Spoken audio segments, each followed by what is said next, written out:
हामीले चाहिँ बुढालिङा नगरपालिकाभित्र जति पनि हामीले ठेक्का बन्दोबस्त मार्फत बोलपत्र मार्फत यो निर्माण कामहरू गर्नलाई अगाडि बढाइराखेको थियौँ। त्यसमा पछिल्लो समय पछिल्लो परिवेशको एउटा बाटो छँदैछ। त्योभन्दा बाहेक पनि हाम्रो चाहिँ ठेक्का सम्झौता भएर कार्यान्वयनको क्रममा जाँदाखेरि तपाईँहरूलाई परेका समस्या र बुढालिङा नगरपालिकाको तर्फबाट विभिन्न शाखा महाशाखाले आफ्नो हिसाबले कोअर्डिनेसन गर्नुपर्ने हुनसक्छ। त्यसकारण ती विषयवस्तुहरूमा तपाईँहरू केही सुझाव छ र आगामी आर्थिक वर्षको योजना बजेट नीति तथा कार्यक्रमहरू पनि हामी तयारी गर्दैछौँ। त्यसकारण त्यसमा पनि तपाईँहरूको तर्फबाट चाहिँ बुढालिङ नगरपालिकाले अब समग्रमा हामीले सार्वजनिक खरिद ऐन नियमावली परिवर्तन गर्ने भन्ने कुरो त्यो हाम्रो बसमा भएको विषयवस्तु होइन होइन। तर हामीले यहाँबाट हाम्रो तर्फबाट हामीले सहजीकरण गर्ने जुन विषयवस्तुहरू छ त्यसमा चाहिँ हामीले केही सहजीकरण गर्ने विषयवस्तुहरू छ भने त्यो विषयवस्तुहरूमा तपाईँहरूसँग हामी क्रमशः प्रत्येक आफ्नो जुन ठेक्का छ एउटा तपाईँहरू दुईवटा विषयवस्तु मात्रै राख्नु। एउटा तपाईँहरूसँग जुन ठेक्का तपाईँहरूले लिनुभएको छ सम्झौता भइसकेर कार्यान्वयनको क्रममा गएको त्यो विषय त्यो ठेक्कासँग सम्बन्धित विषयमा के समस्या परेको छ त्यो एउटा स्पेसिफिक राख्नु पऱ्यो होइन। र ओभरअलमा हाम्रो ठेक्का व्यवस्थापनमा हाम्रो तर्फबाट नगरपालिका र तपाईँहरू मिलेर गर्न सक्ने सहजीकरणको विषयलाई त्यसरी राखेर नदोहोरिने गरी पालै पालो साथीहरूले राखेको छ। म खालि अब धेरै सम्बोधनतिर लागिनँ। म दुई चारवटा मेयर साहब सबै दुई चारवटा क्वेसन राख्छु। क्वेसन भन्दा पनि यो अब दुखेसो पोख्ने हो, हामीले निर्णयसँगै पीडा पोख्ने हो। तपाईँको क्रसर व्यवसायीले 18,000को गिटीलाई 36,000 गर्न पाउने, त्यस पछाडि क्रसर व्यवसायीले 22,000को बालुवालाई 38,000 गर्न पाउने, त्यसपछि सिमेन्टका जति पनि फ्याक्ट्रीहरू छन् ती सिमेन्टका फ्याक्ट्रीहरूले 600को सिमेन्टलाई 900 रुपियाँ गर्न पाउने, ढुङ्गा खानेवालाले 18,000को ढुङ्गालाई 32,000 रुपियाँ गर्न पाउने। यो निर्माण व्यवसायीको कुरा सुन्नको निमित्त त्यो अहिले भएको वर्तमान सरकारमा जो छन् त्यहाँ चाहिँ नि ठेकेदारहरू भएर मात्रै सुनाइ हुने हो कि त्यहाँ कि तपाईँको त्यो निर्माण व्यवसायहरू नभएको भएर हामीले सुनाइ नभएको हो होइन। यही अवस्थामा हामीले काम गर्नु परेको हो भने तपाईँको चाहिँ नि हिजो हामीले 125-26 रुपियाँ डिजेलको रेटमा हामीहरूले रेट हालेका हौँ, हामीले काम गरेको। तपाईँको हामीले काम गर्दै गर्दा हामीले M20 ढलान भन्यो भने हामीले M20 गर्नै पर्ने हुन्छ होइन। अब अहिले नर्मल्ली यो अहिले मार्केटको अवस्था हेर्दाखेरि 40% मूल्य वृद्धि भएको छ। यो कुरा तपाईँ हामी सबैले स्वीकारेको कुरा हो। 40% मूल्य वृद्धि भएको अवस्थामा 1 करोड रुपियाँको काम गर्दै गर्दा 1 करोड 40 लाख रुपियाँ भएको छ। हामीले कहाँबाट काम गर्ने हो? यो विषयमा हाम्रो सुनाइ हुन्छ कि हुँदैन? एउटा कुरा। दोस्रो कुरा तपाईँको चाहिँ फिल्ड र हामीले हालेको ठेक्कामा चाहिँ अलिकति त्यो अन्तर आउँछ। अनि त्यसपछि कस्तो छ भन्नुहुन्छ भने मैले पीडा पोख्यौँ यहाँहरूलाई, यहाँ प्राविधिक साथीहरू पनि हुनुहुन्छ, सरहरू हुनुहुन्छ, सबै यहाँहरूलाई मेरो अनुरोध पनि तपाईँको चाहिँ हामीले ल हिमपाइप राख्ने भन्छौँ, लेइङ गर्ने 2 फिट भन्छौँ। अहिले अन्त जानै पर्दैन। हाम्रो एउटा ठेक्का भइरहेको छ बुन्नोपा 2 नम्बरको, मैले त्यो लाइभ पनि हालेको छु BMC मार्गमा। त्यसमा चाहिँ हजुरको एउटा हिमपाइप राख्नको लागि 3 दिन रोजर लगाउनु पऱ्यो, 30 घन्टा लगाउनु पऱ्यो कि मतलब त्यो मैले लाइभै हालिदिएको छु। ढुङ्गाहरू यति ठुल्ठुलो छ कि त्यो घरभन्दा ठुलो चाहिँ ढुङ्गा छ। एटलिस्ट हामीले त हिजो तपाईँको चाहिँ बिओके भर्दा ठेक्का भर्दाखेरि त तपाईँको चाहिँ 3 फिट भनेर हाल्छौँ नि त होइन। अनि फेरि अहिले मान्छेहरू कस्तो भइसक्यो भने काम गर्ने ठाउँमा ल यो यहाँ बत्ती चाहियो भने जेनेरेटर हुन्छ, कस्तो मानवता पनि हराइसकेको अवस्था छ होइन। अनि त्यसपछि जस्तै हामीले काम गर्दै जान्छौँ, काम गऱ्यो अब कतिपय कुराहरू मानवीय कुराहरू पनि हुन्छन्, ल यति बढी गर्ने बढी गऱ्यो होइन। हाम्रो चाहिँ कस्तो छ भने यो टेक्निकल सरहरूले पनि यो बुझिदिनु होला। यो एउटा रथको दुईवटा तपाईँको चाहिँ एउटा सिक्काको दुईवटा पाटो हो, प्राविधिक साथीहरू र निर्माण व्यवसाय भनेको चाहिँ। यो अलिकति बढी बेसी नै प्लान पनि छ यहाँ, किनभने तपाईँको चाहिँ नि ढलान गऱ्यो कोर कटिङ हुन्छ, 10 इन्ची भएको चाहिँ त्यसको हिसाब हुँदैन। 6 इन्ची ढलान गर्नुपर्ने 5 इन्ची 5.5 इन्ची होला नि त। त्यो कम्प्युटरमा बसेर र अनि कमा थिचेको हो र त्यो त मिस्टेक हुन्छ। कतै त्यो भयो भने ल यो भएन, यसको चाहिँ यो यसो उसो त्यसो भए तत्कालै उहाँले भनेको ठाउँमा हामी काट्नु पाउनु पऱ्यो नि त। यो हुँदैन भन्ने कुरा हो, त्यो रामायण हो महाभारत हो। त्यो कुरामा चाहिँ अत्यन्तै यहाँहरूले चाहिँ त्यो संवेदनशील भएर हेरिदिनुपर्छ होला। र तेस्रो कुरा अहिलेको विद्यमान अवस्थामा हामीले काम गर्ने अवस्था पटक्कै छैन। जुन काम हामीले हात हालेका छौँ त्यो अब यहाँहरूलाई हामी चाहिँ नै एकदमै अनुरोध गरिकन अब हाम्रो पनि आफ्नो घरबार सबै त्यही छ, राज्यको नाममा लगेर हामीले धरोटी राखेका छौँ। तपाईँको चाहिँ त्यसको पनि ठेक्काका पनि केही प्रक्रियाहरू होलान्। त्यो चाहिँ अहिले जुन काम गरिरहेछौँ कन्टिन्यू भएको कामहरू चाहिँ हामीले त्यसलाई चाहिँ सम्पन्न गरेर यहाँहरूलाई ह्यान्डओभर गर्छौँ। बाँकी कुरा नयाँ साइडहरू जुन तपाईँको सुरु भएको छैन त्यो चाहिँ हामीले काम गर्ने अवस्था छैन। या त तत्कालै मूल्य समाधानको लागि प्रक्रिया अगाडि बढाइदिनु पऱ्यो, होइन भने 40% मूल्य वृद्धि भएको अवस्थामा निर्माण व्यवसायले चाहिँ कसरी काम गर्न सक्छ? यो कुरा चाहिँ यहाँहरूले हाम्रो पीडा सुनिदिएर सम्बन्धित निकायमा ध्यान आकर्षण गरिदिनु हार्दिक अनुरोध गर्छु। धन्यवाद। हामी DPR चाहिँ कस्तो मान्छेलाई दिँदैछौँ? यो चाहिँ पहिला ठेका लाउनुभन्दा अगाडि अध्ययन राम्रोसँग गरिदिनु पायो भनेदेखि चाहिँ राम्रो हुन्थ्यो। म पनि एज एउटा इन्जिनियर हो, हामी पनि डिजाइन ड्रइङ गर्छौँ तर फिल्ड अनुसारको गर्छौँ कि यहाँ चाहिँ धेरै जति कपी पेस्ट हुने। अब इन्जिनियरहरूको त्यो जुन डिपिआर दिँदाखेरिको एउटा समस्या, मेजर समस्या छ। दोस्रो समस्या भनेको हाम्रो ठेकामा जुन एउटा इस्टिमेट तयार गरेको हुन्छ, काम उहाँले भने जस्तो बिल्डिङ तयार भइसक्यो, हाम्रो बिओक्यू चाहिँ सकिँदैन कि, क्वान्टिटी चाहिँ सकिँदैन। अनि यहाँको क्वान्टिटी त्यहाँ लैजा, त्यहाँको क्वान्टिटी त्यहाँ लैजा भन्ने एउटा एकदम ठुलो समस्या भइरहेछ। त्यो पनि अलिकति टेन्डर लगाउँदाखेरि यो पनि अलिकति मूल्याङ्कन भएर टेन्डर लगायो भने अझ राम्रो हुन्थ्यो होला। हतारमा टेन्डर लगाउँदा यो समस्या आएको हो कि हामीले त टेन्डर बिड गर्ने बेलामा एकदम अध्ययन गरेर टेन्डर हालिरहेको हुन्छौँ, यति काम गऱ्यो भने सकिएला भनेर, तर सकिरहेको हुँदैन कि क्वान्टिटी, एउटा त्यो समस्या। अनि कहिलेकाहीँ भिओ गर्नुपर्ने समस्या। अनि मेजर फ्याक्टर यो भिओ भन्ने शब्द त भेरिएसन अर्डर हो, तर यो भिओ भन्ने समस्या चाहिँ जब भिओ गर्नु पऱ्यो तब इन्जिनियरलाई समस्या, कार्यकारीलाई समस्या, मेयर साहबलाई समस्या, जहाँ पनि के यो भिओ नबुझ्या हो कि अफिसले, यो ठेकेदारलाई मात्रै समस्या भएको किन हो होइन। भिओ भनेको त कुनै क्वान्टिटी घट्न जान्छ, कुनै क्वान्टिटी बढ्न जान्छ। अब त्यसलाई चाहिँ हामीले एउटा भेरिएसन गर्दाखेरि ठेकामा तलमाथि रकम भएको हुनाले त्यसलाई भिओ गर्ने हो। कुनै क्वान्टिटी बढी लाग्न सक्छ काम गर्दै जाँदाखेरि। जब भिओ गर्ने कुरा आउँछ त्यसपछि एकदम समस्या त्यहाँनिर 1 महिना लाग्ने, 2 महिना लाग्ने। मेरो राजन श्रेष्ठ हजुर, मैले ठेक्का लगभग पुसतिर हालेँ। मैले पुसतिर हाल्दाखेरि पुसको फर्स्ट विकतिरै होला सायद ठेक्का हालेँ।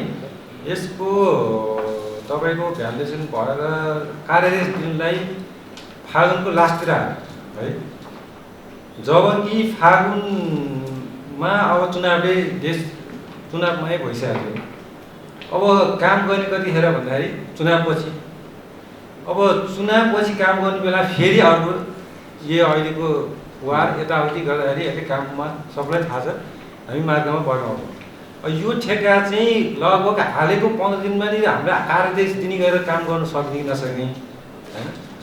हालेको 3 महिनापछि काम आदेश दिँदाखेरि हामीलाई अहिले काममा ढिला भयो, हाम्रो कार्यालयमा ढिला भएको यो होइन जस्तो लाग्छ है। यो एउटा कुरा। र हामीलाई काममा साइड देखाउनु भयो। साइड देखाएपछि मेरो काम चाहिँ ढलानको काम हो। ढलान एक ठाउँमा, वाल एक ठाउँमा इस्टिमेट गर्नु भएको छ। अब त्यहाँ स्थानीयले ढलान गर्ने ठाउँमा वाल नलाइकन ढलान नहुने देखियो। पछि ढलान गर्ने ठाउँमा वाल गरियो। अहिले ब्याक फिलिङ चाहिँ धेरै गर्नुपर्ने देखिएको छ। अब त्यत्रो ब्याक फिलिङ गरेर अब ढलान तत्काल हुन्छ कि हुँदैन प्राविधिकहरूले जान्ने कुरो हो यो है। अब यही अर्को कुरो मैले के भने हजुरलाई, हामी निर्माण व्यवसाय, अब मेयर साहब पनि यहाँ हुनुहुन्छ, मौकामा चौका हाल्नु भने जस्तै निर्माण व्यवसायको नेपाल सरकारको नियमअनुसार सबैजनालाई, सबै स्थानीयहरूलाई अधिकार छ निर्माण व्यवसायको लाइसेन्स बाँड्नु है। त्यो अर्कोमा गयो भने नआउनु होला, यसमा जोडिन आउँछ यो लाइसेन्स बाँड्ने। लाइसेन्स चाहिँ हजुरले बाँड्नुहुन्छ वर्षमा कति होइन। अनि ठेक्का भन्दा नि बढी उपभोक्तालाई प्राथमिकता दिनुहुन्छ है। ठेक्का भन्दा उपभोक्तालाई प्राथमिकता दिनुहुन्छ, लाइसेन्स चाहिँ बाँड्नुहुन्छ। यो अलिकति नमिले हो कि लाइसेन्सलाई के गरेर कडा गर्ने हो कि उपभोक्तालाई कडा गर्ने हो कि। अब उपभोक्तालाई दिएको मैले बुझे अनुसार उपभोक्तालाई दिने, तर सम्बन्धित निर्माण व्यवसायहरूलाई बोलाएर कामहरू हुनेछ है। त्यो पनि कडाइ गर्नुपर्ने हुन्छ। उपभोक्ताले गर्ने के कामलाई हो है। यो चाहिँ मैले ठ्याक्क लगाएर किनभने म निर्माण व्यवसायसँग आबद्ध भएको कारणले गर्दा मैले यो बोलेँ। मेरो मेन अहिलेको आजको पक्षमा भनेको चाहिँ म चाहिँ अब यहाँ सुझाव रह, तर मेरो आफ्नो कुरा चाहिँ यो अहिले जुन मूल्य वृद्धि भइरहेछ यसले गर्दा चाहिँ हामीलाई अब काम गर्न धेरै असहज भइरहेछ क्या। अब यो कारणले गर्दा फेरि हाम्रो काम चाहिँ अब यो अर्थात् यही आर्थिक वर्षभित्र सम्पन्न गर्नुपर्ने हुन्छ। त्यसले गर्दाखेरि अब जुन हामीले अहिलेको अब भावको अगाडिको सरले भन्नुभयो 40% जति निर्माण सामग्रीमा सम्पूर्ण वृद्धि भइसकेको छ। त्यसले गर्दाखेरि त्यो हाम्रो दुःखी चाहिँ यहाँ अब अफिसबाट कसरी हेरेर राख्नुपर्छ, त्यसलाई कसरी सम्बोधन गर्नुहुन्छ होइन। त्यही हो मेरो मेन कन्सर्न चाहिँ। मेरो चाहिँ देवी राजन र माथि बिएमसी मात्र छ, कमलामाई बराल। त्यस्तै मूल्य वृद्धिको विषय छ। मूल्य वृद्धि विषयलाई हेरेर पनि काम त गरिरहेकै छौँ। सरकारले टेन्डर हाल्ने बेलाको टाइम एउटा हुन्छ, काम गर्ने बेला टाइम नियमअनुसार अलिकति टाढा हुन्छ। समय परिस्थितिलाई बुझिदिने वातावरणै काहीँ नहुने हो। काम गर्दै जाँदाखेरि ऊर्जाभन्दा नि बेसी चाहिँ नैराश्यता बेसी हुन थाल्यो। जस्तो म चाहिँ अहिले ठ्याक्कै भन्नुपर्दाखेरि युवा पुस्ता ठ्याक्कै सुन्ने जेनजी भन्ने पनि उमेरको म चाहिँ म चाहिँ करिब 7 वर्षदेखि बुढालिङा नगरपालिका 11 नम्बर वडामा व्यवसाय गर्दै पनि आएको छु।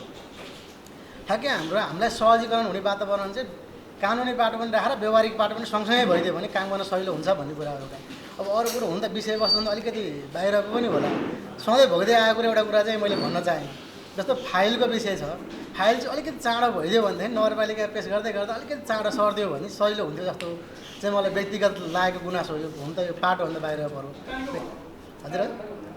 जस्तो कुनै काम सम्पन्न गऱ्यो, सम्पन्न गर्दै गर्दा फाइल जान्छ अलिक चाँडो भइदियो भनेदेखि चाहिँ अलिक सहज हुन्थ्यो जस्तो लागेको। बाटो चाहिँ बाहिर हो, तर मलाई लागेको एउटा गुनासो चाहिँ मैले पोखिहालेँ।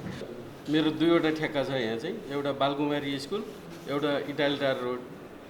बालकुमारी स्कुल लगभग 90% भन्दा कम्प्लिट हुन थालिसकेको छ।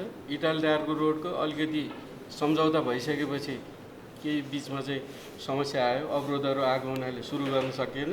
फेरि मेरो लोकबहादुर खड्का बटु भैरव कन्स्ट्रक्सन प्रणाली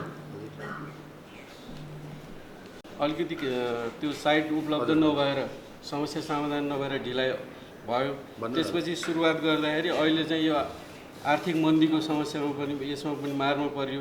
त्यो कारणले गर्दा अब भइरहेको भन्दा बढी काम सकाउनलाई चाहिँ अलिकति समस्या हुने देखिएको छ। भुक्तानीको सवालमा मैले 2वटा कामहरू गरेँ होइन, आफै यसमा चाहिँ लागि पऱ्यो भने हप्ता दिनमा मैले चाहिँ भुक्तानी पाएको चाहिँ यहाँ अनुभव छ। मैले 4वटा बिल लगेँ होइन, यहाँबाट 2टा ठेक्का गरेर आफैले चाहिँ त्यो सरहरूको चाहिँ यहाँ विभिन्न योजनाहरू हुने व्यस्त भयो हुनाले फाइल त्यहाँ चाहिँ बसिराख्नु भएको हुनाले आफैले चाहिँ के पुगेन भनेर हेरेपछि समयमै भुक्तानी हुन्छ भन्ने जस्तो मलाई लाग्यो है, मलाई भएको कुरा। हस् त, धन्यवाद, यति नै हो। आज चाहिँ मेरो कन्स्ट्रक्सन अफ क्रियापुत्री भवन बुढालिङगण्ड वडा 9 को ठेक्का रहेको छ र समग्रमा साथीहरूले समस्या जे राख्नु भएको छ, अब सबै समस्याहरू त्यसैमा आएको छ। त्यस कारणले मेरो यहाँभन्दा धेरै केही कुराहरू छैन। यी समस्याहरूलाई समाधान गर्दै अब निर्माण कार्य हामीले यथाशीघ्र अगाडि बढाएर काम समयमै सम्पन्न गर्नुपर्छ, त्यो हाम्रो बाध्यता पनि छ। त्यही नै भन्दै म मेरो शब्द यहीँ पुऱ्याउँछु। धन्यवाद। अब सबै कुरा त्यही हो, सबै हामी पनि यो बिओकी कपी पेस्ट गरेर जस्तो नगरौँ होइन। म सरहरूले सबैले भनिसकेको छ, प्राइस मेन कुरा भनेको र मेटेरियलको प्राइस एक्सप्लेन भएको छ, त्यसलाई कम्पलसरी कन्सिडर गर्नै पर्ने हुन्छ हजुरहरूले। अर्को कुरा भनेको भेरिएसन अफ अर्डर पनि सेम त्यही, त्यसलाई पनि कन्सिडर गर्नै पर्ने छ। किनभने चाहिँ हजुरले बिओकी बनाउँदाखेरि अब फिल्डमा गयो गएन त्यो हामीलाई थाहा हुँदैन होइन, हामीले त्यही हिसाबले रिपोर्ट गरेका हुन्छौँ र त्यो कामको चाहिँ कम्पलसरी फरक आएकै हुन्छ। अर्को कुरा मेन भनेको अब आजकल हजुरहरूलाई स्याटरडे सन्डे 2 दिन छुट्टी पाउनुभएको छ, त्यसले गर्दा हामीले गर्नुपर्ने काम जो हजुरको अन्डर हजुरको प्रोफेसनल आएर बसेर काम गराउनुहुन्छ, त्यसको लागि त 2 दिन हामीले रोक्नु मिल्दैन। त्यसको लागि केही न केही हजुरले व्यवस्था गर्नु पर्यो। वार्ड नम्बर 4 मा एउटा पिसको ठेक्का छ त्यहाँनिर, यो प्याकेज नम्बर 8 प्याकेज नम्बर पनि 4 रहेछ। वार्ड नम्बर 4 हाम्रो फेमाले मगर टोलमा मैले चाहिँ यो एग्रिमेन्ट चाहिँ ठ्याक्क 10 महिना 4 गते गरेको थियो। 2 महिना चान्सेस मैले साइन पाएन त्यहाँ। पहिला त्यो पुरानो काम खानेपानी के गर्दा 2 महिनापछि त अब माल मेटेरियल अहिले बेस पनि भइसकेको छ। अब फेरि अहिले खन्दैछ फेरि त्यहाँ पाइपलाइन, फेरि अहिले साइडमा हेर्नु जानुभयो भने हुन्छ बेस भइसकेको ठाउँमा फेरि त्यो के ढलको पाइप हाल्ने कता के हाल्ने खन्दैछ। बेस माटो सब मुछेर अब त्यहाँ हजुरहरू पनि हेर्नु जानुभएको हुन्छ। अनि एउटा कुरो समस्या चाहिँ मेरो चाहिँ के छ भने तपाईँको अब सबैको समस्या त त्यही हो, वडाको इन्जिनियरलाई भन्यो यता देखाउँछ, पालिकामा भन्नु न भन्छ, पालिकामा भन्यो वडामा भन्नु न भन्छ। इन्जिनियरहरूबाट त्यति छिटो चाहिँ तपाईँको डिसिजन नहुने, अनि वडा अध्यक्षले काम लगाउने हामीलाई यो घर बनाएको छ त्यो गरेर मेरो बियोकीमै छैन, म कहाँ त्यो गर्ने। यो घर बनाएको छ, मिसिन ल्याएर यो खन बनाएको छ, वडा अध्यक्षले काम लगाउँछ त्यहाँ। तपाईँको इन्जिनियरसँग सल्लाह गर्नुहोस्, तपाईँको इन्जिनियरलाई मलाई फोन गरेर लगाउनुहोस् भन्छु म। अब हामी टेर हुन्छ फेरि त्यसो त्यस्तै समस्याहरू छन्। मेन कुरो चाहिँ टेक्निकल पर्सनले एकदम छिटो चाहिँ निर्णय दिनु पऱ्यो क्या कन्ट्र्याक्टरलाई, अनि काम पनि छिटो हुन्छ।